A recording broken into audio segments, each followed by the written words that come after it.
नमस्कार, मैं रविश कुमार। चूंकि मेरी कोई सुनता नहीं है, फिर भी मेरी मांग है कि इस देश में एक राष्ट्रीय आस्था आयोग बने और इसका चेयरमैन मुझे बनाया जाए। मैं तभी ज्वाइन करूंगा जब मुझे पर्याप्त संख्या में ब्लैक कैट कमांडो और बुलेट प्रूफ जैकेट दिए जाएंगे। तभी मैं बिना किसी राग, द्वेष और भय के कंप्यूटर द्वारा प्रमाणित कर पाऊंगा कि कौन सी बात कहने पर किसकी आस्था भंग हुई, दुखी हुई और किसकी नहीं। अखबारों और चैनलों में बंगाली और रूहानी बाबा के विज्ञापनों से तो लगता है कि देश को प्रधानमंत्री नहीं, यही लोग चला रहे हैं। इनके विज्ञापनों से समस्याओं की कुछ कैटेगरी इस प्रकार है: पति पत्नी, अनबन, लव मैरिज, खोया प्यार, प्यार में धोखा खाए प्रेमी, प्रेमिका, एक बार जरूर संपर्क करें, माता पिता मनाए भी एक आइटम है और बेटा आपकी बात नहीं मानता है, यह भी एक कैटेगरी है। मनचाहा प्यार का समाधान है लेकिन सौतन से छुटकारा दिला देते हैं, किया कराया भी एक कैटेगरी है। अखबारों के अलावा इनके विज्ञापन बस स्टैंड, रेलवे स्टेशन, बाजारों में दिख जाते हैं। ऑटो रिक्शा और माल ढोने वाले टेम्पो के पीछे भी इनका पोस्टर लगा होता है। सार्वजनिक शौचालयों और प्याऊ के ऊपर तो इनका पता होता ही है। ये किसी बंगाली बाबा की वेबसाइट है जो ब्लैक मैजिक का दावा करते हैं। खुद को वशीकरण स्पेशलिस्ट बताने वाले बंगाली बाबा ने अपनी साइट पर 17 प्रकार की सेवाओं का जिक्र किया है, जैसे जादू टोना, लव प्रॉब्लम और लव वशीकरण। Love vashikaran is a powerful tool to achieve the desired person of choice. मतलब आप इसके जरिए जिसे पसंद करते हैं वो आपको प्यार करने लगेगा या लगेगी, भाग के जाएगा या जाएगी कहां। वशीकरण के बारे में लिखा है कि एक ऐसी टेक्निक है जिसके इस्तेमाल से आप एक आदमी को कंट्रोल कर सकते हैं, जैसा चाहे उससे करवा सकते हैं। 2 प्रकार के वशीकरण है, वशीकरण फॉर गर्ल और वशीकरण फॉर बॉयज। बदला और वीजा में भी वशीकरण यूज हो रहा है। महाराष्ट्र में 2 साल से ब्लैक मैजिक के खिलाफ कानून है। हमारे तमाम न्यूज चैनलों पर सुबह सुबह बताया जाता है कि पीला रुमाल लेकर दफ्तर जाएंगे तो आपका बॉस सैलरी बढ़ा देगा और लाल तकिए पर सोएंगे तो रुका हुआ काम बन जाएगा। एनडीटीवी इंडिया पर इस तरह का कोई कार्यक्रम नहीं आता, इसलिए हमारा सारा काम बिगड़ जाता है। जो भी इस तरह के अंधविश्वास के खिलाफ बोलता है उसे निशाना क्यों बनाया जाता है? नरेंद्र दाभोलकर, गोविंद पानसरे, एमएम कलबुर्गी की हत्या कर दी जाती है। नरेंद्र नायक, जोसेफ एडामराकू, जयंत पांडा, इन सबको मारा पीटा जाता है। सभी धर्मों के नाम पर बने संगठन अंधविश्वास के खिलाफ किसी भी अभियान को धर्म के खिलाफ बना देते हैं। संविधान के अनुच्छेद 51A(h) में कहा गया है कि सभी नागरिकों की यह जिम्मेदारी बनती है कि वो वैज्ञानिक सोच, मानवतावाद, सुधार और जिज्ञासा की भावना का विकास करें। 2011 की जनगणना में 21 लाख लोगों ने खुद को नास्तिक बताया है। गोवा में हिप्नोथेरेपिस्ट कहे जाने वाले डॉक्टर जयंत बालाजी अठावले सनातन संस्था के संस्थापक माने जाते हैं। इनके ब्लॉग पर, संस्था की साइट पर देवता या देवदूत भी कहा गया है, जो हिंदू राष्ट्र की स्थापना के लिए साधना कर रहे हैं। इसी संस्था के एक सदस्य समीर गायकवाड़ को पुलिस ने गोविंद पानसरे की हत्या के आरोप में गिरफ्तार किया है। सनातन संस्था समीर को निर्दोष मानती है और उसकी पैरवी कर रही है। एनडीटीवी इंडिया के सुनील सिंह और सांतिया डूंडी ने अपनी रिपोर्ट में कहा है कि सनातन संस्था ने निखिल वागले, वरिष्ठ पत्रकार युवराज मोहिते, मराठी दैनिक प्रहार के पत्रकार श्याम सुंदर सोनार को धर्मद्रोही करार दिया है। हमारे सहयोगी श्रीनिवासन जैन ने NDTV.com पर लिखा है कि पुलिस को संकेत मिले हैं कि पत्रकार निखिल वागले को मारने की योजना थी। संस्था कहती है कि ऐसी कोई हिट लिस्ट नहीं है, हम लोकतांत्रिक संवाद में यकीन करते हैं। संस्था के 2 सदस्य 2008 में मुंबई में हुए 3 धमाकों के आरोप में गिरफ्तार किए गए। दोनों जोधा अकबर फिल्म और एक मराठी नाटक दिखाए जाने के खिलाफ थे। मुंबई की एक अदालत ने दोनों को 10 साल की सजा भी सुनाई, लेकिन बाद में वो जमानत पर रिहा हो गए। अभी ये मामला चल रहा है। अक्टूबर 2009 में गोवा में हुए एक स्कूटर धमाके में मारे गए 2 लोग कथित रूप से संस्था के सदस्य बताए गए। पुलिस रिकॉर्ड के अनुसार कृष्ण की प्रतिमा के साथ हुए कथित अपमान का बदला लेने के लिए स्कूटर में विस्फोटक ले जाया जा रहा था। 8 लोगों के खिलाफ चार्जशीट हुई, जिसमें से 3 फरार हैं, 5 पर्याप्त सबूतों के अभाव में छोड़ दिए गए। सनातन संस्था की वेबसाइट पर गया तो वहां पर कैसे कपड़े पहने, बाल कैसे होने चाहिए, त्योहार कैसे मनाए भी लिखा हुआ है और आध्यात्मिक होने और उसके प्रसार का भी दावा और उसका कार्यकलाप बताया गया। संस्था ने वेबसाइट पर लंबे बालों वाली महिलाओं का फोटो देते हुए लिखा है कि नारी के लंबे बालों से जो ऊर्जा पैदा होती है उससे पर्यावरण में शक्ति की तरंगें फैल जाती हैं। आजकल औरतें जो छोटे बाल रखने लगी हैं उसकी वजह से पूरी मानवता नकारात्मकता की तरफ जा रही है। हिंदू धर्म में नारी को लंबे बाल रखने की सलाह दी गई है, मर्द को छोटे बाल रखने चाहिए। मर्दों के लंबे बालों से तो जो तरंगें निकलती हैं उससे पर्यावरण प्रदूषित होता है। सनातन संस्था मानती है कि जो शादियां रजिस्ट्री से होती हैं वो अर्थहीन होती हैं, धार्मिक कर्मकांडों से होनी चाहिए। छोटे कपड़े, टाइट जींस, मल्टी कलर कपड़े नहीं पहने, काले रंग के कपड़े भी नहीं पहनने चाहिए। वेबसाइट पर बताया गया कि क्या क्या पहनना चाहिए। औरतें और मर्द इस तरह की बातें कपड़े पहन सकते हैं, और ऐसी बातें तो आए दिन स्कूल कॉलेज के प्रिंसिपल भी करते रहते हैं। 2011 में महाराष्ट्र सरकार ने केंद्र सरकार को सनातन संस्था पर एक विस्तृत रिपोर्ट भेजकर प्रतिबंध लगाने की मांग की थी। यूपीए की सरकार ने नहीं किया। रिकॉर्ड सबूत मांगे, वो दिया नहीं गया। मंगलवार को गोवा के बीजेपी के विधायक विष्णु वाघ ने हमारे सहयोगी तेजस मेहता से कहा है कि सनातन संस्था एक आतंकवादी समूह है। गोवा सरकार, मोदी सरकार दोनों को इसे बैन करना चाहिए। विष्णु वाघ ने यह भी कहा है कि गोवा सरकार के मंत्री बीजेपी के सहयोगी दल सनातन संस्था को राजनीतिक संरक्षण दे रहे हैं। महाराष्ट्रवादी गोमांतक पार्टी के एक नेता इसे वित्तीय सहायता दे रहे हैं। सनातन संस्था के मैनेजिंग ट्रस्टी वीरेंद्र मराठे ने मुंबई मिरर अखबार से कहा है कि प्रतिबंध लगाने से क्या होगा, हम बिना नाम के भी काम करते रहेंगे। उन्होंने माना है कि अपने साधक को सैनिक प्रशिक्षण देते हैं और संविधान में हिंदू राष्ट्र लिखवाना चाहते हैं। यह भी कहा है कि महाराष्ट्र में हमारे 1 लाख साधक हैं। हम सर्बिया, ऑस्ट्रेलिया और बाकी कई देशों से इंटरनेट से जुड़े हैं। हमारे पास घर घर जाने वाले मजबूत प्रचारक हैं। हम हिंदू राष्ट्र की रक्षा का काम करते रहेंगे। फिर भारतीय सेना किस राष्ट्र की रक्षा करेगी? आईसिस में भर्ती होने के आरोप में कुछ मुस्लिम नौजवान सीरिया जाते हुए पकड़े गए हैं, तो कुछ हिंदू नौजवानों पर हिंदू राष्ट्र के नाम पर आतंकवादी गतिविधियों में शामिल होने के आरोप लग रहे हैं। बहुसंख्यक और अल्पसंख्यक राजनीति के कारण ऐसे मामलों की ठोस और पेशेवर जांच नहीं हो पाती है। इनके खिलाफ सख्त कार्रवाई करने में जितना खराब रिकॉर्ड बीजेपी का है, उससे कहीं ज्यादा बल्कि दुगना खराब रिकॉर्ड कांग्रेस का है।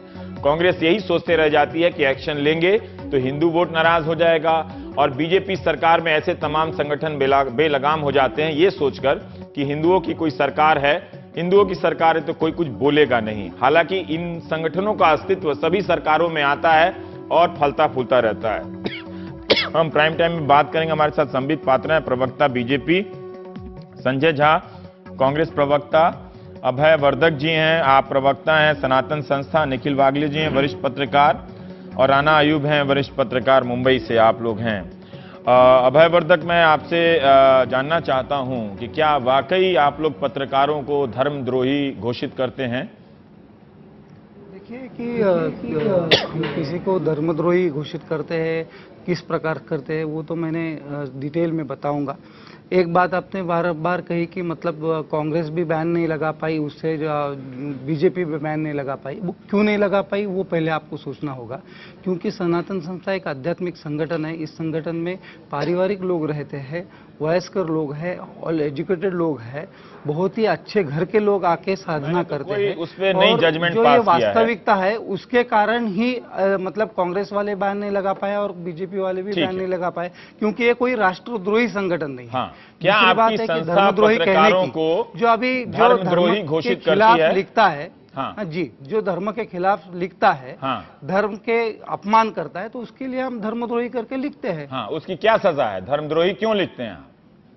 नहीं, उसकी सजा क्या है कि उसका मतलब उसका जो सही चेहरा है वो लोगों के सामने लाना, ये हमारा कार्य है। उसकी सजा है तो भगवान देगा उसको। क्या जो धर्म का अपमान कर रहा है, जो भगवान का अपमान कर रहा है, उसकी सजा तो हम कौन देने वाले हैं? उसकी सजा तो भगवान देगा। तो आप उसको धर्मद्रोही लिख रहे हैं। मैं वीरेंद्र मराठे जी का इंटरव्यू पढ़ रहा हूं, वो लिखते हैं कि राष्ट्र पर हमला होगा तो हम साधना करके क्या करेंगे, घंटों साधना करके क्या करेंगे, हमें धर्म की रक्षा करनी है और हम मिलिट्री ट्रेनिंग देते हैं।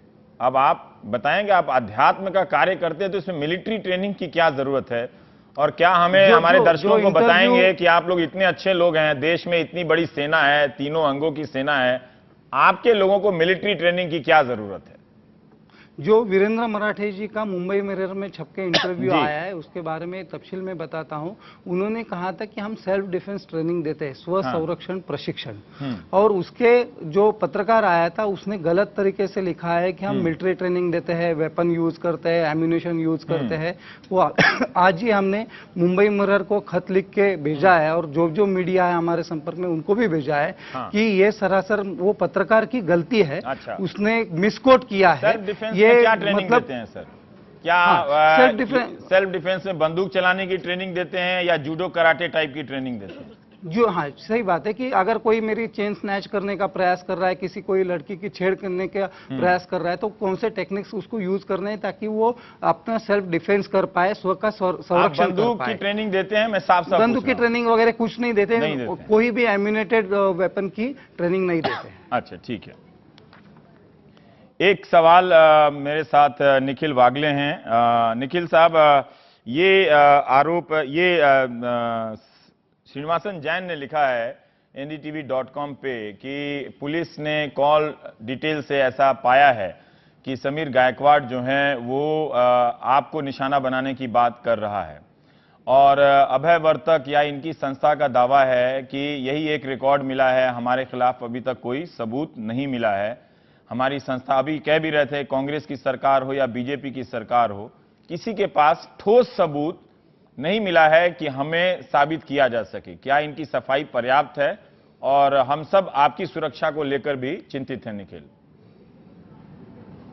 नहीं, देखिए, मेरी सुरक्षा जो है, मेरा काम जो है, मैं एक छोटा सा पत्रकार हूँ, काम तो करता रहूंगा, और हमारा सबका ट्रेनिंग ये है कि विदाउट फियर और फेवर हम लोग काम करते रहेंगे। लेकिन श्रीनिवास जैन ने लिखा है, मुझे मालूम तब से हुआ है, और कुछ पत्रकारों ने भी फोन करके बताया कि पुलिस ने कुछ समीर गायकवाड़ के टेलीफोन कॉल्स इंटरसेप्ट किए, उसमें पानसरे के बाद निखिल वागले टारगेट है, ऐसी जानकारी आई है। ये मुझे पत्रकारों ने ही फोन करके बताया है। पुलिस के लोग मेरे घर में आए थे पिछले हफ्ते, उन्होंने मुझे प्रोटेक्शन ऑफर किया था। मैंने उनको कहा प्रोटेक्शन क्यों दे रहे हैं, उन्होंने कारण नहीं बताया।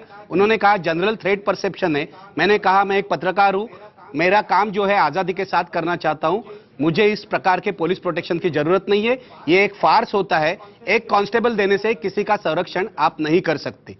लेकिन सनातन के बारे में मैं बताना चाहता हूं कि 2011 से लेकर आज तक कई बार सनातन के लोगों ने मुझे फोन करके, एसएमएस करके गालियां दी है, धमकियां दी है। 2011 में मैंने टीवी पर एक टॉक शो किया था, उसमें खुद अभय वर्तक सनातन के प्रवक्ता भी थे, और उस वक्त डॉक्टर नरेंद्र दाभोलकर भी थे।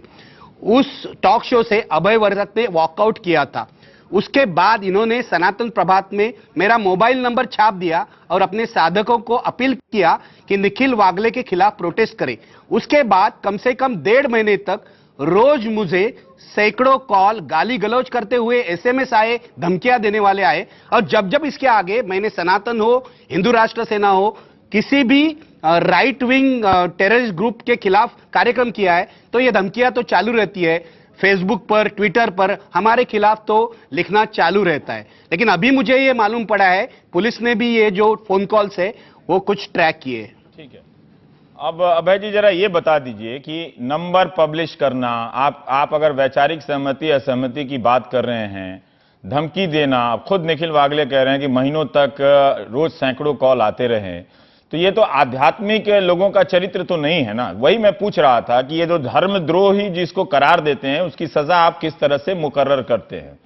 ये तो कानून के, अगर आपको उनसे किसी बात से सहमति है तो आप कानून का रास्ता ले सकते थे। उनको उनका नंबर पब्लिश करके धमकाने के लिए लोगों को प्रोत्साहित आप क्यों कर रहे थे? एक बात तो मैं आपको उसकी पार्श्वभूमि भी बता देता हूं कि यही बात बताइए ना। अब मैं तो मान उसके इधर टालिए मत सर, आप असहमत होंगे उनसे, आपकी उनकी बात बुरी लगी होगी, मुझे भी 100 बातें बुरी लगती हैं, किसी को किसी की बात बुरी लग सकती है। लेकिन ये जो रास्ता आपने अपनाया, क्या आपने अपनाया था और क्या वो सही रास्ता था, मैं ये जानना चाहता हूं, बैकग्राउंड नहीं जानना चाहता। ये देखिए कि एक तो पहली बात है कि सनातन का कोई भी साधक, जो सही साधक है, कोई भी साधक किसी को भी गलत तरीके की भाषा का उपयोग ही नहीं करेगा। फोन नंबर पब्लिश किया हमारे था, संस्था के उस प्रकार से शिकवण नहीं है। आपने दूसरी फोन बात, नंबर पब्लिश किया था? हमने निखिल वागले जी का फोन नंबर पब्लिश किया था। हाँ। और हम निखिल वागले जी का ही नहीं, अगर कोई भी व्यक्ति धर्म के खिलाफ कुछ गलत बात कहता है, अगर वो अपमान करता है, तो उसका नंबर, या अगर कोई जैसे देश में कानून नहीं है तो ये आप अपनी व्यवस्था कर रहे हैं ना। जब कानून है, आप खुद कह रहे हैं कि आप संवाद में यकीन करते हैं। उनको पता चले, वो एक पत्रकार है, लोगों का उनके मतलब एक प्रकरण के बारे में क्या मत है वो लोगों को पता, उनको पता होना चाहिए। अभी वो लोग, कोई किसी ने गाली दी थी, धमकाया था, मुझे तो नहीं लगता है कि ऐसे किसी ने किया होगा, क्योंकि निखिल वागले जैसे सुशिक्षित पत्रकार है, अगर वैसा किया होता तो उन्होंने पुलिस कंप्लेंट उस समय क्यों नहीं की? उनके पास नंबर तो आया होगा। वही बात है ना। देखिए अभय जी, जब आप उम्मीद कर रहे हैं कि निखिल आज वागले वो को कह पुलिस रहे में हैं 3 शिकायत साल करनी के बाद, चाहिए उस थी, समय पुलिस कंप्लेंट तो करना आप चाहिए जब था। आपको मैं कहता लगता हूं कि है जिस कि व्यक्ति ने धर्म उनको का अपमान धमकी कर दी रहे थी, हैं, गालियां तो आप दी थी, पुलिस उस में जाते व्यक्ति हैं। को अरेस्ट होना चाहिए। तो आप इसका मतलब है कि आप भी कानून हाथ में ले रहे हैं ना, लोगों को भड़का रहे हैं ना उसी तरह से। अभी आप मुझे बताइए कि हमने नंबर छपवाया, किस प्रकार से कानून हाथ में लिया? हाँ, नंबर छपवाया, लोग धमकी दिया, आपने उसकी पहचान और नहीं, सार्वजनिक लोगों की, ने लोगों को धमकी नहीं भड़काया दिया आपने। देखिए, मेरा भी नंबर सबके पास है। हाँ। तो आज भी मेरा सबके पुण्य पास नगरी नहीं है में ना, लेख एक छप के तरह से आया है। संस्था के नाम पे आप आपकी देखिए संस्था न्यूज़पेपर के में मेरा सदस्य भी हो सकते हैं। नंबर छप के आया है। नहीं, न्यूज़पेपर में मैंने आज एक आर्टिकल लिखा था। हाँ। तो पुण्य नगरी आज मेरा नंबर छपवा के उन्होंने डाल दिया, तो मैं उनको कैसे पूछने के लिए आऊं मेरा नंबर डाला है? मुझे 100 कॉल आए कि बहुत अच्छा लिखा, 10 कॉल ऐसे आए कि आपने गलत संबित लिखा, ये पात्रा विचार साहब, मैं हमको नहीं आपसे जानना चाहता आए। हूं अभी ये कि तो ये जो चलते रहता तरीका है। हम है- तो एक सामाजिक प्लेटफॉर्म पे है, हमारा कोई लाइफ ऐसा पर्सनल नहीं है। इसमें तो सामाजिक प्लेटफॉर्म पे तो लोगों का, आप फेसबुक पे आ जाते हैं तो आपका एक लाइफ मतलब सबके संबित सामने आ अच्छा, जाता है। अब ठीक है, संबित पात्रा, जो ये रास्ता बता रहे हैं अभय वर्तक साहब, आप उससे सहमत हैं? नहीं नहीं, मैं तो भाजपा का मत रखने आया हूं ना। वो जो अभयवर्तक जी कहेंगे वो अपने अपने संगठन का मत रखेंगे। नहीं, मैं आपकी प्रतिक्रिया पूछ रहा हूं कि उन्होंने जो कहा, ये तरीका सही है क्या कि धर्म का कोई अपमान करे, अगर इनको लगे तो क्या वो चीज अपने हाथ में ले लेना चाहिए या कानून के रास्ते से जाना चाहिए? देखिए, हर कुछ कानून के रास्ते से होना चाहिए, चाहे हमने तो हर हर चीज कोई कानून के, एक सेकंड उनको आप बोलने दीजिए। हर कुछ कानून के रास्ते से होना चाहिए। कानून से ऊपर कोई भी नहीं है, और अगर कानून को तोड़कर किसी को धमकाया जाता है तो उसको भी पुलिस के पास जाना चाहिए। आपको लगता है कि इस तरह से नंबर सार्वजनिक करना धमकी नहीं है? देखिए, इसमें जो कानूनी बिंदु होंगे उसको फॉलो करिए, जो पब्लिशिंग रूल्स हैं मैं उसको ये आपको जानना देखना चाहता चाहिए। हूं कि आपको पब्लिशिंग रूल्स लगता क्या है कि कहती है। सनातन संस्था को कोई बात अगर आपत्तिजनक लग सकती है निखिल वागले की बात या नरेंद्र दाभोलकर की बात, तो उसके खिलाफ लेकर कानून में जाना चाहिए या इस तरह से प्रतिक्रिया व्यक्त करना चाहिए कि धर्म का अपमान हो गया और इसका अपमान हो गया? फिर यही क्यों तय मैंने करेंगे? आपको बड़े स्पष्ट हाँ। शब्दों में कहा हाँ। कि कानून से बड़ा कुछ भी नहीं है। कुछ भी अच्छा या बुरा लगे, कानूनी राह ही अपनाना चाहिए। ठीक है। संजय झा जी, मैं आपसे जानना चाहता हूं कि बहुत आसानी से पृथ्वीराज चौहान ने कह दिया कि सेंटर को हमने रिपोर्ट भेजी थी और उसमें यही बात आई कि किसी तरह का उसमें कोई सबूत या साक्ष्य नहीं दिया गया। बहुत आसान हो जाता है आप लोगों के लिए कि जब इस तरह का मामला आता है तो बीजेपी को टारगेट करना, क्योंकि हमने तो कभी देखा नहीं है कि आपकी पार्टी या आप लोग अगर ऐसी संस्थाओं से विरोध रखते हैं तो कभी सड़कों और गलियों पे उतरकर संघर्ष करते हैं। मुझे नहीं देखा, निखिल वागले ने देखा होगा या राणा आयुब ने, तो वो बता देंगे महाराष्ट्र में। लेकिन जब निखिल वागले के साथ ऐसा हुआ या फिर अन्य चीज लोगों के साथ यह हुआ, तो आपकी सरकार वहां पर क्या कर रही थी? सुशील शिंदे ने तो ठीक ही कहा है कि अगर कोई सबूत था तो वो उन्हें भी फोन करके चौहान साहब बोल सकते थे और इसी वजह से हम हारे हैं। तो बीजेपी को छोड़ दीजिए, बीजेपी को क्या कहना, आप जरा बताइए कि आप लोगों का ऐसी संस्थाओं से लड़ने में क्या ट्रैक रिकॉर्ड है और क्या आप सहमत हैं कि जो अभय वर्तक कह रहे हैं कि ये धर्म का अपमान हुआ, तो उनका जो नजरिया है धर्म के अपमान का, उससे आप सहमत हैं? नहीं, देखिए रवि जी, अंधविश्वास यदि उनका विचारधारा है तो उनको ये पूरी आजादी है कि वो उस पर विश्वास करें, उस पर किसी को आपत्ति नहीं है। बड़ा जो प्रश्न है, जो मसला ये है नहीं है, कि इन्होंने अंधविश्वास देखिए, हमारा संविधान कहता है कि हमारा दायित्व है कि हम वैज्ञानिक सोच का प्रसार करें। एक मिनट, समझ रहे हैं, मैं मुझे खत्म करने दीजिए। कानून है, मैं यही कह रहा हूं कि हिंसा, अपराध, जिस तरीके से उन्होंने लोगों की, जिस तरीके से लग रहा है हत्या की है, ये इसके बारे में ही आज जो समस्या है हमारे सामने, जिसका हम सुलझन को लाने की कोशिश कर रहे हैं, वो बड़ा एक मुद्दा है। यहां पर ये संस्था के बारे में यही कहना मैं चाहूंगा, मैं मुंबई में रहता हूं, पृथ्वीराज चौहान जी ने साफ तरीके से ये पेश किया है कि उन्होंने अप्रैल 2011 में 1000 पेज की रिपोर्ट उन्होंने केंद्र को भेजा था। आपने सही प्रश्न पूछा कि केंद्र ने इस संस्था पर प्रतिबंध क्यों नहीं लगाया। एक मैं आपको एक सच्चाई बताना चाहूंगा। वो रिपोर्ट दिल्ली 30 अप्रैल 2011 को गया। आप अच्छी तरीके से जानते हैं रवीश जी कि ये बात सही है कि गृह मंत्री की भी जिम्मेदारी होती है, लेकिन ये देश में नौकरशाही का बहुत महत्वपूर्ण एक भूमिका होता है। सर चलाइए मत, देखिए संजय जी, अब आप बात घुमा रहे हैं। मैंने सवाल क्या पूछा था? सुनिए, मैं घुमा नहीं रहा हूं, नहीं रहा हूं। आपको ये आप संबित कहेंगे कि आपको अपने नौकरशाही पर भी कंट्रोल नहीं था। नहीं, नहीं, मैं बता रहा हूं कि होम सेक्रेटरी कौन थे, जरा ये मालूम कीजिए। 30 जून से लेकर नहीं है, वो जानते मुझे हैं। 2011 से लेकर संजय, 30 जून 2013 तक, 1 मिनट मुझे खत्म करने दीजिए, मुझे अच्छा, खत्म ठीक। करने दीजिए रवि जी, 2 मिनट। तो 2 साल लगातार वहां पर होम सेक्रेटरी आरके सिंह थे। आरके सिंह जो आज भारतीय जनता पार्टी के लोकसभा के कमाल है सदस्य साहब, हैं। कमाल है। सत्यपाल सिंह 1 मिनट, सत्यपाल सिंह यहाँ मुंबई के पुलिस कमिश्नर थे, वो हाँ। भी आज भारतीय जनता पार्टी में है। तो यहाँ पर देखिए, आज सुशील पिल्लई कुमार साहब शिंदे ने थे, जो पिल्लई कल साहब कहा थे उस था वक्त, आपको कि ठीक से मेरे पता होना कि चाहिए। मेरे नहीं, 1 मिनट, कि मेरे होम मिनिस्ट्री में ये रिपोर्ट शायद किसी और के पास पहुंचा होगा, लेकिन ये होम सेक्रेटरी के पास जरूर पहुंचा था। ये प्रश्न बहुत जरूरी है, इसका जवाब जानना। रवीश, मेरे को होम सेक्रेटरी आरके सिंह 5 क्या कर सेकंड रहे के लिए थे? आना आवश्यक है। उन्होंने अच्छा, 2014 में संजय झा, देखिए आप इतना टेक्निकल बात बता दिए, पूछा कि आप एक बात आपने नहीं बताया कि बहुत इतनी महत्वपूर्ण बात है। संस्थाएं होती हैं, मैंने नहीं देखा है कांग्रेस पार्टी को सड़कों पे उतर के वैचारिक स्तर पर लड़ते हुए। आपकी पार्टी के लिए सबसे गलत बात आसान है। तरीका ये होता है गलत कि बात ऐसे है। वक्त में बीजेपी को निशाना ये बना गलत दीजिए, बात बैठे है। बिठाए, और उसकी सरकार होती है तो आपका काम और आसान हो जाता है कि कुछ भी है तो बीजेपी की सहमति से गलत है। बात। जबकि ऐसी मुझे किसी थोड़ा भी सा संस्था, मैं नहीं ये जानता इनकी गलत क्या बात भूमिका है। है और इनका क्या प्रसार ये है, तो गलत मैं इनकी बात संस्था है। पे कोई जजमेंट पास नहीं कर रहा नहीं, हूं। जब तक कोई ठोस आंकड़े और रिपोर्ट नहीं, या एक मिनट, अदालत मुझे से जवाब नहीं देने आता, मैं नहीं दीजिए। पास कर रहा हूं। पर आपकी धन्यवाद पार्टी रवि। को मैंने ठीक है, ये देखा बात है सही है। सर, कभी नहीं करते हैं आप लोग। और आप ये एक दो गलत बात गतिविधि है, ये बताइए। गलत बात है। संजय भाई 2 अरे आप- गतिविधि आप बताइए। सुनिए तो। अच्छा ठीक है, बताइए। हाँ, मैं 2 बता रहा हूं, आप सुनिए तो। सबसे पहले यदि भूतपूर्व मुख्यमंत्री खुद उन्होंने 1000 पेज का एक रिपोर्ट यदि केंद्र को भेजा, उन्होंने सिफारिश की कि सेना इस संस्था का पर प्रतिबंध आना चाहिए, तो कम से कम इस बात पर तो कोई वाद विवाद हो ही नहीं सकता है। अच्छा, ठीक। चाहे जो भी चाहे आपके पैनलिस्ट जो भी कहे कि हमारी पार्टी का जो कहते हैं कि सोच क्या है, हमारा विचारधारा क्या है, हमारा नजरिया क्या है, और हमारे मनसा या नियत पे कोई प्रश्न नहीं उठाया जा सकता है। ठीक है। लेकिन आप ये पूछिए कि यू आर अनंत मूर्ति जब नरेंद्र मोदी प्रधानमंत्री बने थे तो किन्होंने उनको धमकी दी थी, और ठीक जब है। से नरेंद्र मोदी प्रधानमंत्री बने नहीं, उन्होंने धमकी दी, आप बोल नहीं पाते हैं, मेरा सवाल ये था। अब ठीक है, आप संबित, अब संक्षेप में। हाँ, देखिए, मैं इतना ही कहना चाहता हूं, इनका पोल तो खुद सुशील कुमार शिंदे जी ने खोल दिया। हाँ। चौहान साहब कह रहे हैं हम 1000 पेज का डॉसियर भेजे, सुशील कुमार शिंदे जी तो लताड़ रहे हैं और डांट के कह रहे हैं भेजे थे तो हम तो दोनों एक ही राज्य के लोग थे, फोन तो कर देता एक बार, अगर सीरियस थे, यही कहा उन्होंने, समीर साहब, एक बार फोन संजय कर देते बीच में हमको, बोलिएगा, हम उस पर प्लीज। काम करते। हाँ। तो आप बताइए इनकी कितनी सीरियसनेस थी? कोई सीरियसनेस नहीं थी, ना तो उन्होंने कोई 1000 पेज का डॉसियर भेजा,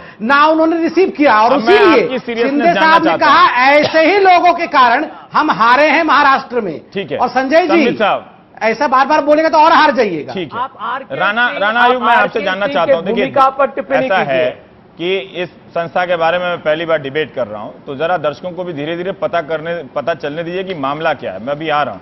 राणा आयुब, एक बात सही है कि जांच की कमियां नजर आती हैं कि कोई ठोस सबूत या साबित सबूत इनके खिलाफ नहीं है। यहां वहां लोग गिरफ्तार किए गए हैं आतंकवादी हमलों में या वारदात में, बम धमाकों में, हत्या के मामले में, और कुछ साबित ठोस नहीं हुआ है। तो ये अभयवर्तक को ये कहने का अधिकार है कि जब तक कुछ साबित नहीं हुआ है, अचानक से उनको आतंकवादी संस्था ब्रांड कर देना भी सही नहीं है। जी रविश, साबित इसलिए नहीं हुआ है कि महाराष्ट्र पुलिस भले ही जब वो कांग्रेस के अंडर थी या बीजेपी के अंडर थी, उसने मामले को इन्वेस्टिगेट ही नहीं किया है। 2007 में मुंबई में जो 3 थिएटर में ब्लास्ट हुए हैं, पनवेल में, वाशी में जो थिएटर में ब्लास्ट हुए हैं, जहां एक प्ले दिखाया जा रहा था, उसमें सनातन संस्था के फुल टाइम मेंबर्स मौजूद थे, उनको चार्जशीट किया गया है। फिर 2009 में गोवा में ब्लास्ट हुआ, जहां पर फिर सनातन संस्था के मेंबर थे। आईडीज, एक्सप्लोजिव, सबसे सख्त किस्म के एक्सप्लोजिव होते हैं, वो इस्तेमाल किया गया था। उस केस की वो कहां तक केस आगे बढ़ा, कोई नहीं जानता इस बारे में। तो ये इसलिए नहीं है कि ये इनोसेंट हैं, इसलिए कि हमारी इन्वेस्टिगेटिव एजेंसी कांग्रेस और बीजेपी दोनों के गवर्नेंस के अंदर दोनों ने अच्छा काम नहीं किया है। मैं खुद सनातन संस्था के हेडक्वार्टर्स में गई थी, वहां पर आपने मायावती के स्टैच्यू के आपने संसार के 4 इवल्स की बात की है, जहां मायावती जो दलित को सपोर्ट करती हैं और जहां जो आप लिखते हैं कि यहाँ पर हमें भारत में एक नक्सल की तरह एक फोर्स बनानी पड़ेगी, जहाँ पे जो धर्म को ना माने हम उनका सबक सिखा दें। मुझे याद है कि 2009 में इन्होंने, सनातन संस्था ने मुझे मुंबई हाईकोर्ट में लेके गए हैं। ये मेरे ऊपर इन्होंने देशद्रोह का केस डाला है, मुझे 3 दिन कोर्ट जाना पड़ा। और मेरे खिलाफ इल्जाम क्या था? मेरे खिलाफ इल्जाम ये इन्होंने लगाया था एफआईआर में कि मैं राना अयूब अपने मुसलमान होने की वजह से मैं अजमल आमिर कसाब के लॉयर का इंटरव्यू कर रही हूं, इसीलिए मैं देशद्रोही हूं और मेरे खिलाफ सख्त से सख्त कार्यवाही किया जाए। इसके बाद ये केस मुंबई कोर्ट में गया, 4 दिन ये 4 हियरिंग्स हुई हैं, उसके बाद केस को डिसमिस किया गया है।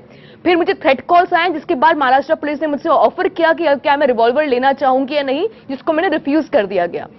कालबुर्गी, दाभोलकर, पंसारे, इन सब के मर्डर्स में। राना, ये आप जब इनके हेडक्वार्टर में गई तो आप कह रही हैं कि संसार की 4 बुराइयों में मायावती का नाम है, ऐसा था जो मैंने ठीक सुना? जी, जो दलित हैं। हाँ। देखिए, ये सारी ऑर्गेनाइजेशंस जो होती हैं, भले ही हम अब इनको, अब मैं कास्ट के ऊपर तो लड़ाई नहीं करना चाहूंगी यहाँ पर, लेकिन ये ब्राह्मणिज्म के ऊपर पूरी रिलेटेड होती हैं ये सारी संस्थाएं जो होती हैं। ये बात सही है कि आपकी संस्था के हेडक्वार्टर में मायावती को संसार की 4 बुराइयों में एक बताया गया है? नहीं, गलत है। इस प्रकार की कोई स्टैच्यू या कोई भी कंसेप्ट हमारा है ही नहीं। जो राना अयूब ने मेरे ऊपर आरोप लगाया हमारे संस्था के ऊपर, वो बहुत ही गंभीर आरोप है। उनके आरोपों का खंडन करना बहुत अत्यंत आवश्यक है। पहला आरोप था वो कि इतने सारे ये हुआ। मैं एक बार बताता हूं कि सनातन संस्था के ऊपर आज तक एक भी एफआईआर दर्ज नहीं है। सनातन संस्था को कहीं पे भी दोषी पाया गया नहीं है। दूसरी बात है कि ये पत्रकार है, मैं नहीं कोई चार्जशीट नहीं है। चार्जशीट है, वो कह रही है चार्जशीट है, वो कह रही है चार्जशीट है। मैं मेरा पूरा नहीं, एक मिनट। राना अयूब पत्रकार है। नहीं, मेरा पूरा सुन लीजिए। राना अयूब पत्रकार है, खुद को कहलाती है। उनको कितना इंफॉर्मेशन है आप देख लीजिए। वो अभी उन्होंने कहा कि गोवा केस का क्या हुआ पता ही नहीं चला। गोवा केस में हमारे 6 साधकों का अरेस्ट हुआ। मेरा बात सुन लीजिए। हाँ, मेरा बात पहले सुन लीजिए। गोवा केस में हमारे 6 साधकों का अरेस्ट हुआ था और बाद में 4 साल वो साधक जेल में रहे। और बाद में न्यायालय ने उनको पूरी तरह से निर्दोष बरी किया। और न्यायालय ने कहा, उसके ऊपर स्ट्रिक्चर्स है कि सनातन संस्था के साधकों को फ्रेम करने के लिए एफआईआर किया गया था। क्या इस प्रकार से एफआईआर लग रहा है? आप जो कह रहे हैं और कहे जा रहे हैं, एक सेकंड एनआईए ने इस केस को मैनिपुलेट किया है, कोर्ट के स्ट्रिक्चर्स है। मैं आपको बताता हूं कि हमारे 6 साधकों का लाइफ पुलिस ने स्पॉइल किया है। उसी प्रकार से इस समीर गायकवाड़ का भी लाइफ स्पॉइल किया जा सकता है। राना अयूब ने अभी कहा कि उस केस का क्या हुआ पता ही नहीं चला। अरे हमारे 6 साधक जेल में सड़े रहे। हमारे 6 साधकों में से 2 इंजीनियर थे, 2 इंजीनियर स्पॉइल हो गया। राना अयूब, मुझे बताइए, झूठ में आता है क्या? झूठ में आता है तो क्रोधित ना हो। जवाब नहीं दिया आपने, उस सवाल का जवाब नहीं दिया कि आप देशद्रोह का मुकदमा आपकी संस्था इनके ऊपर करने गई थी, वो भी दूसरे मामले में वो किसका इंटरव्यू कर रही हैं? राना, ये जो केस है इनके ऊपर हमने, आप बताइए, निखिल वागे का नंबर छाप दिए तो आप बोलते हैं आपने ऐसा क्यों किया। हम किसी पत्रकार के खिलाफ न्यायालय में गए तो आपने बताते कि आपने देशद्रोह का गुना क्यों डाला। अगर वो जो हमने डाला है वो सही प्रकार से गुना डाला है और हमने तो न्यायालय में गए ना, हम तो न्यायालय में गए। हम दाभोलकर जी के बारे में भी न्यायालय में गए थे। इस बात को लेकर कि वो किसका इंटरव्यू कर रही हैं, आप आध्यात्मिक संस्थाएं, आपको इससे क्या मतलब है कौन सी से इंटरव्यू कर रहा है? उसके सब टेक्निकल डिटेल्स मैं आपको दे दूंगा। किसने दिया है? क्या मुझे देशद्रोही? निखिल साहब, मैं ये जानना चाहता हूं कि जिस तरह से अभय वर्तक कह रहे हैं कि गोवा के अभी मामले में कहा इन्होंने कि इनके खिलाफ अभी तक कोई साबित नहीं हुआ, मैं उसको साबित नहीं हुआ नहीं, निर्दोष बरी कहे गए। मैं कह रहा हूं कि निर्दोष छूटे। निर्दोष कह दिया तो केस खत्म हो गया क्या? केस खत्म हो गया। मैं बिल्कुल केस खत्म नहीं हुआ। दूसरे से भी सवाल पूछने दीजिएगा। निखिल वागले साहब, मैं आपसे जानना चाहता हूं कि ठीक है कि राना अयूब अगर अजमल कसाब के वकील का इंटरव्यू करती हैं तो इनको इस बात से आपत्ति है कि वो इनमें धर्म अटैच करते हैं, फिर वे कोर्ट में जाते हैं। इस सवाल का उन्होंने जवाब नहीं दिया। इसका यह जवाब दिया कि आपके मामले में वो कोर्ट नहीं गए, नंबर क्यों दिया? अब 2 बात है कि आप आध्यात्मिक संस्था हैं तो आप ये काम क्यों करने गए थे, तो ये राजनीतिक गतिविधि है, और नंबर छाप रहे हैं तो ये भी एक राजनीतिक गतिविधि है। आप आध्यात्मिक संस्था है, किसी को बोलने से हिंदू धर्म का क्या नुकसान होने वाला है? पर मैं ये जानना चाहता हूं कि इनके खिलाफ क्या वाकई गोवा की सरकार या महाराष्ट्र की सरकार, कांग्रेस बीजेपी की सरकार ने कभी कोई ठोस कार्य किया है क्या? उनके हेडक्वार्टर में क्या है, हमारे पास कोई ठोस जानकारी है क्या? देखिए ये तो पुलिस बता सकती है, लेकिन एटीएस ने इनकी इन्वेस्टिगेशन की थी और जो पृथ्वीराज चव्हाण महाराष्ट्र के फॉर्मर चीफ मिनिस्टर ने जो प्रपोजल भेजा था केंद्र सरकार के पास, उसमें एटीएस ने जो इकट्ठा किए हुए सारा एविडेंस जो था वो उसमें था। वो क्या था ये एटीएस बता सकती है या फिर सरकार बता सकती है। 4 साल उसके ऊपर कार्रवाई क्यों नहीं हुई? कौन इनको बचा रहा है? कौन इनको, इनका बीजेपी का ही एक वहां का नेता बोल रहा है कि बीजेपी के जो विधायक है गोवा के वो उनको मदद कर रहे हैं, वो फाइनेंशियल हेल्प भी कर रहे हैं और सारी मदद कर रहे हैं। देखो बीजेपी महाराष्ट्रवादी गोमांतक पार्टी के एक नेता और उनकी पत्नी भी सनातन के साथ जुड़ी हुई है। देखो इनको अगर राजनीतिक आशीर्वाद नहीं होता तो ये पुलिस इन्वेस्टिगेशन पूरा हो जाता। मैंने आर पाटिल का इंटरव्यू लिया था निखिल साहब, जब महाराष्ट्र गोमांतक पार्टी की इतनी हैसियत है क्या कि उनके संरक्षण से इन लोगों को इतनी छूट मिल सकती है? गोवा की राजनीति में गोवा में छूट मिल सकती है, लेकिन महाराष्ट्र की गतिविधियों में या कर्नाटक की गतिविधियों में अगर आरोप लग रहे हैं तो उनमें छूट मिल सकती है। इतनी हैसियत है क्या महाराष्ट्र गोमांतक पार्टी की? निखिल साहब देखो महाराष्ट्र गोमांतक पार्टी की अभी आज ताकत कम है, लेकिन वो बीजेपी की पार्टनर पार्टी है, ये भी आप ध्यान में रखिए। और दूसरी बात यह है, अगर पुलिस को खुली छूट दी जाए, पुलिस पर प्रेशर न डाला जाए, आज पुलिस पॉलिटिकल प्रेशर में काम करती है, तो आज जैसे समीर गायकवाड़ को अरेस्ट किया गया, वैसे पुलिस सनातन के डॉक्टर जयंत आठवले तक जो इनके फाउंडर मेंबर है, और मुझे लगता है कि अगर मास्टरमाइंड तक पहुंचना है तो उन तक पहुंचना चाहिए। मेरे समझ में ये बात नहीं आती। मैंने आर पाटिल का इंटरव्यू लिया था। मेरी बात खत्म करने दीजिए। मैंने आर पाटिल का इंटरव्यू दिया था। उन्होंने कहा था कि हम सनातन के आश्रम पर रेड इसलिए नहीं कर सकते कि उसके खिलाफ बीजेपी और सेना अपना पॉलिटिकल फायदा लेगी। ये आर पाटिल का कहना था मेरे इंटरव्यू में। संबित साहब ठीक है। संबित साहब मेरा एक आपसे जवाब है, एक सवाल है। और सारे नेता इनको मदद ही करते हैं। मैं देख रहा हूं कि आप सीधे सीधे खुलकर नहीं बोल रहे हैं, जबकि आपके प्रधानमंत्री ने संबित साहब ये कहा है कि वैज्ञानिक सोच का विस्तार करना चाहिए।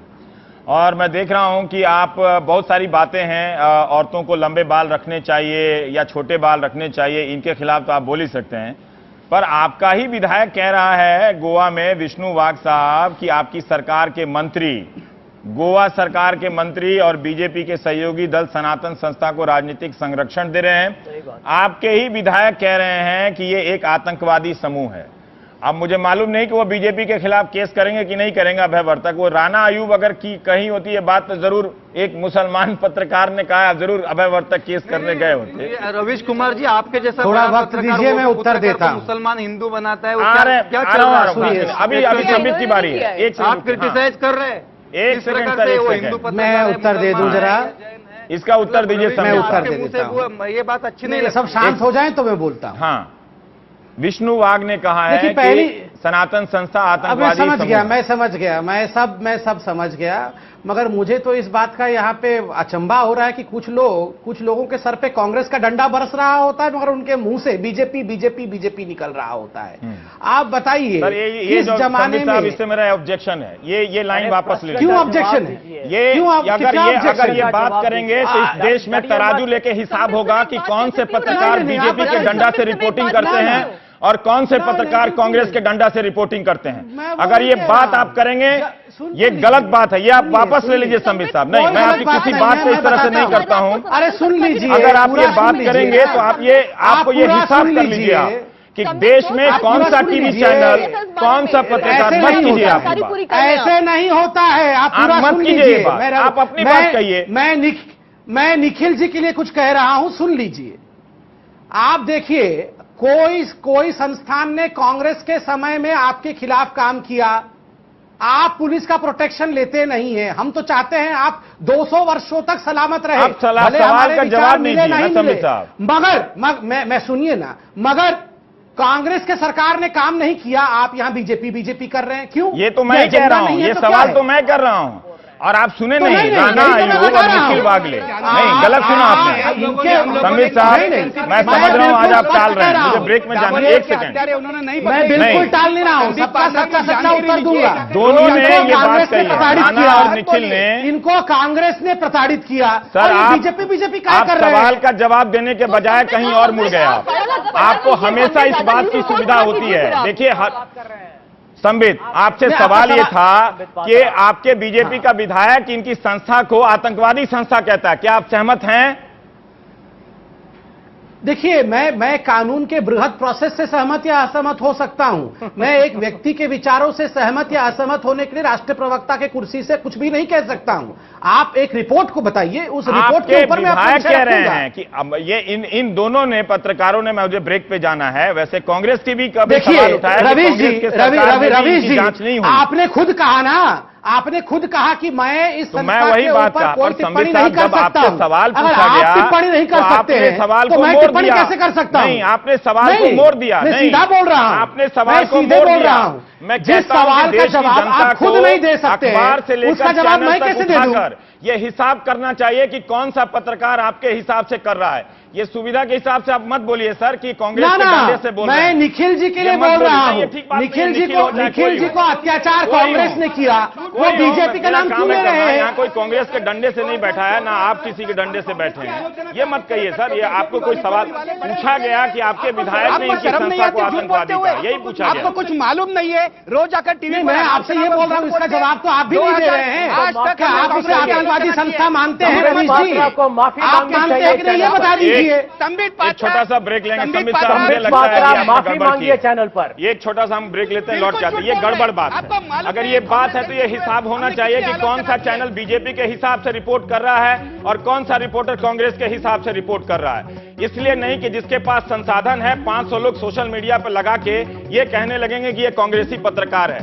सर, ये मैं 3 साल से देख रहा हूं, इसको बंद कर दीजिए, इसका कोई फायदा नहीं। जो सवाल पूछा जाता है उसका जवाब दे दीजिए। छोटे से ब्रेक में आता हूं।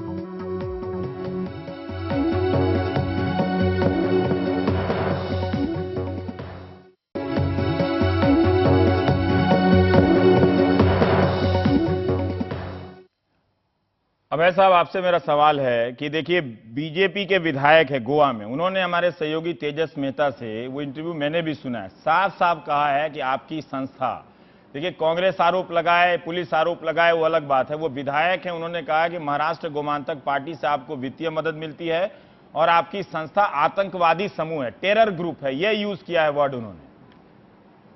हाँ, एक बात मैं आपको सुस्पष्ट कर देना चाहता हूँ कि सनातन संस्था एक आध्यात्मिक संगठन है और हम हिंसा का विरोध करते हैं, हम हिंसा का तिरस्कार करते हैं, हिंसा का कोई प्रोत्साहन नहीं देते हैं और संस्था की जिस प्रकार से प्रतिमा तैयार की जा रही है वो बहुत ही गलत है। आप अगर किसी का नंबर छापे तो ये भी एक तरह की हिंसा है, ये भी एक तरह की अभी हिंसा आप है। किसको हिंसा कहे? ये भी एक अभी तरह राम की ने हिंसा रावण है। को मारा, ये सारी भी व्याख्या हिंसा अभी है भी नहीं अगर आप चलेगी ना। कहेंगे। मैंने तो कैसे पूछा कि चलेगा? विष्णु वाघ ने आपको आतंकवादी से ग्रुप कहा नहीं, है। मुझे आप बताइए, अभी कलबुर्गी जी के बारे में आप मैं कहते हैं सवाल कि एक पूछ कर महान रहा हूं, जवाब व्यक्ति आप है, पूछ हमारे रहे लिए हैं। तो वो महान व्यक्ति आप नहीं जवाब है, कुछ क्योंकि और दे रहे हैं। कलबुर्गी जी का स्टेटमेंट है कि आप शिवपिंडी के ऊपर पाव रखिए, उसके ऊपर पेशाब करो। हाँ, स्टेटमेंट कलबुर्गी ने नहीं किया है उनका आपने कहा राम ने रावण को मारा तो गलत नहीं किया, आपने पहले ये कहा, के बारे में आप कहते हैं, इन्होंने पहले ये कहा कि राम ने रावण को मारा तो गलत नहीं किया, उसके बाद ही कलबुर्गी, नहीं बिल्कुल नहीं, आपने जो स्टेटमेंट किया बहुत गलत स्टेटमेंट अभय किया। साहब देखिए आप क्या कर रहे हैं। उन्होंने अब आप देखिए, अब आप देखिए कर रहे हैं चालाकी। मैंने संबित भाई से पूछा कि उनके विधायक कह रहे हैं कि आप आतंकवादी समूह हो, आपसे पूछा कि उनके विधायक कह रहे हैं आतंकवादी समूह, तो आप दोनों ने घुमा दिया। 12 साल उन्होंने सबमिट किया। अरे साहब, आप अपनी सुविधा से राजनीति नहीं कर सकते ना। अभय साहब, मेरे एक सवाल का जवाब दे दीजिए, मतलब मेरे एक सवाल का जवाब दे कौन दीजिए है, कि आप आपकी डिसाइड करेंगे संस्था को और आप लॉ एंड आतंकवादी ऑर्डर अपने समूह हाथ में लेंगे। बीजेपी के विधायक विष्णु वाघ ने कहा है। ये सवाल मैंने पूछा था, ना कि कलबुर्गी ने क्या कहा है। हर बात को धर्म के नाम पर इतना भावुक मत बनाइए। देखिए, मुझे बताइए कि अगर बीजेपी की विधायक हो या कांग्रेस की विधायक हो, कि उन्होंने बताया होगा कि एक सनातन संस्था आतंकवादी, बहुत बड़ा आतंकवादी संगठन है, उससे कोई संगठन हमारी विष्णु आतंकवादी नहीं वाघ बनती, क्योंकि बीजेपी आम के व्यक्ति- विधायक हैं। होने दो जी ना, बीजेपी में भी बहुत विचारधारा के उन्होंने लोग कहा हैं कि मोदी बहुत ही सरकार और विचारधारा के गोवा लोग हैं। सरकार को बैन कर देना चाहिए। हाँ नहीं, उसमें बीजेपी में बहुत सारे विचारधारा के लोग हैं। विष्णु वाघ जी का मत होगा कि हमारे संगठन आतंकवादी कमाल संगठन है, लेकिन मैं आपको प्रवक्ता कोई करके आपको आतंकवादी बताता हूं, कहता हमारा है संगठन तो आतंकवादी आपके साथ संगठन बड़ा नहीं है, एक डेमोक्रेटिक हो आध्यात्मिक जाते संगठन हैं। है और हमारा आपको रिसर्च आपकी ओरिएंटेड बातों संगठन है। से पूरे अगर देश कोई विदेश धर्म से को अच्छे लेकर अच्छे लोग वैज्ञानिक सोच यहाँ को पे लेकर बात अध्ययन कर के लिए रहा आते है हैं। तो आप संस्था बड़े ने आहत अभी हो तक जाते 250 से हैं। ज्यादा हमको समझ में नहीं आध्यात्मिक आता ग्रंथ है, प्रकाशित किए हैं। हमको समझ में मुझे नहीं आप आता बताइए, है। हमारा टेररिस्ट ऑर्गेनाइजेशन एक होता तो हम सेकंड 250 सर, ग्रंथ वो आप आध्यात्मिक क्यों कह रहे हैं? पब्लिश आपके करते ही लोग थे, कह रहे हैं ना जिनका आपको। 14 भाषाओं में अनुवाद हुआ है। 60 मुझे लाख वो से भी पता ज्यादा नहीं है। प्रतिभा पूरे और संबित विश्व साहब, भर मैं में ये गई जानना है। चाहता हूं आपसे कि अब चलिए ठीक है, कांग्रेस की सरकार ने जो डॉसियर था नहीं 1000 मुझे पन्नों का, बताइए उस पर कोई कि एक एक्शन नहीं लिया। ऑर्गेनाइजेशन है एक 60 सेकंड सर। लाख कॉपीज जिसकी विश्व भर गई है, मैं क्या समझ वो गया टेररिस्ट आपकी ऑर्गेनाइजेशन हो आध्यात्मिकता सकती है? को, समझ गया आपकी आध्यात्मिकता सर, को, हमास आपकी भी उग्रता बहुत भी सारे देख हमास रहा और हूं, हुजी भी बहुत सारे पेपर्स पब्लिश करते हैं। आपकी उग्रता भी देख रहा हूं। अगर आप आध्यात्मिकता में दक्ष होते नहीं, मेरी तो उग्रता बहुत इसके सारे लिए कि मुझे बात अपमानजनक नहीं बातों करने पे के भी लिए मुस्कुरा पीछे के आ आप टाल देते। बहुत सारी अपमानजनक बातों को भी आप मुस्कुरा के टाल देते अगर आप आध्यात्मिकता में दक्ष होते तो।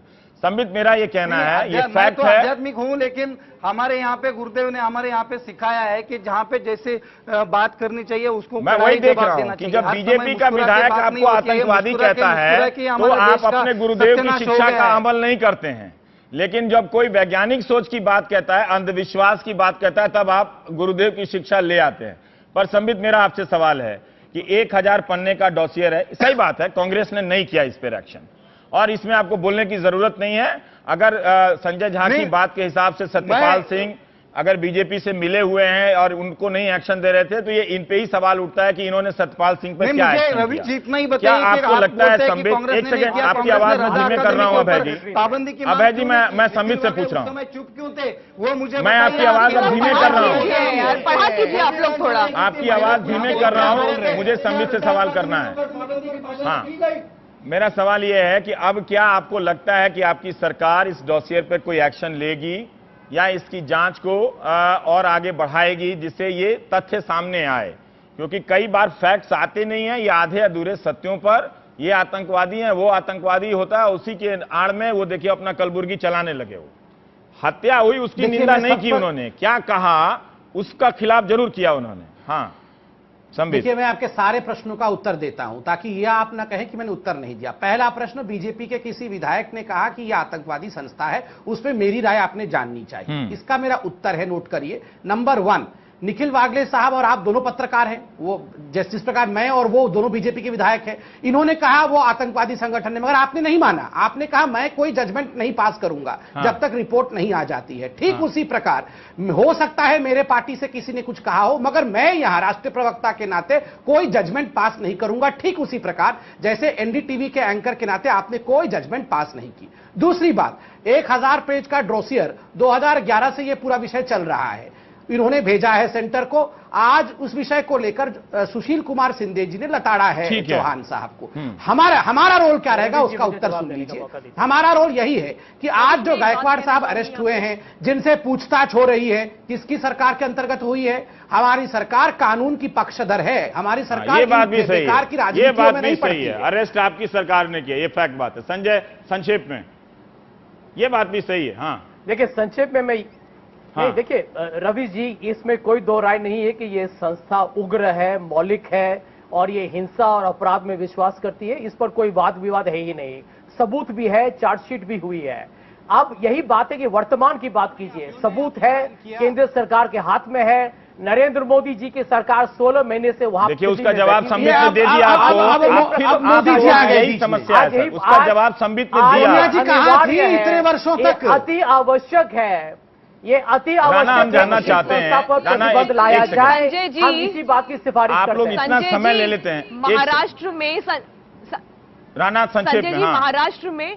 संजय जी, महाराष्ट्र में आपकी सरकार के अंदर कम से कम 20 बच्चों पर, जो 17 साल या 18 साल की उम्र के हैं, दलित बच्चों पर यूएपीए आपने लगा दिया। तब आपने ये नहीं कहा कि हमने डोजियर भेजा है, लेकिन एक सनातन संस्था जिसके ऊपर 3 ब्लास्ट के आरोप थे, आपके ऊपर इतना आपको उनके ऊपर यूएपीए लगाने का कोई आपका एविडेंस नहीं मिला आपको।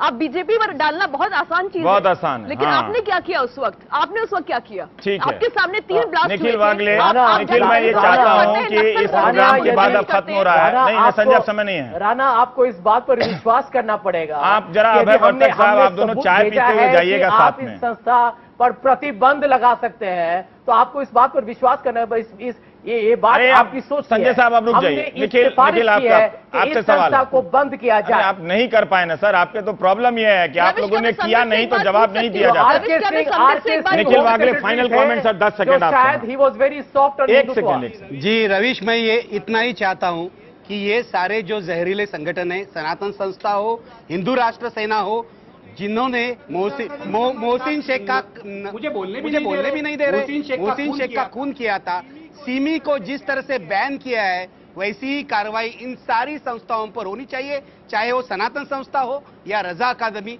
और मेरी हाथ जोड़ के एक ही विनती है, मैं पत्रकार हूं, लेखक हूं, मुझे लिखने दीजिए, मुझे श्वास लेने दीजिए, मेरी आजादी जो है उसको सुरक्षित रखिए, क्योंकि वो मेरा कॉन्स्टिट्यूशनल राइट है, वो मैं चाहता हूं भारतीय नागरिक के अधिकार बहुत में। बहुत जी, मैं इतना ही बहुत कहना बहुत चाहता हूं। शुक्रिया संबित भाई। अगले शो में बहुत सारे पत्रकारों पे आजकल कहा जाता है कि उन पर बीजेपी का डंडा चलता है, आप उनका भी नाम ले लीजिएगा, अच्छा रहेगा।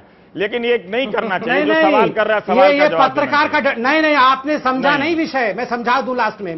मेरा कहना था ठीक बात नहीं कि है। निखिल वागले जी के ऊपर कांग्रेस के समय अत्याचार हुआ, मगर इन्होंने जब अपना ओपनिंग अरे, स्टेटमेंट किया अरे, कांग्रेस का पात्रा नाम जी, लेने छोड़ के आप ही के बीजेपी प्रधानमंत्री अच्छा, ठीक है, नमस्ते। बोलते हैं। इसको औरतें कहते तय हैं कर लें, कांग्रेस लंबे का बाल डंडा रखने हैं या बीजेपी छोटी बात, प्रधानमंत्री छोटे बाल न्यूज़ रखने हैं, ट्रेडर ये औरतें तय कर लें आप।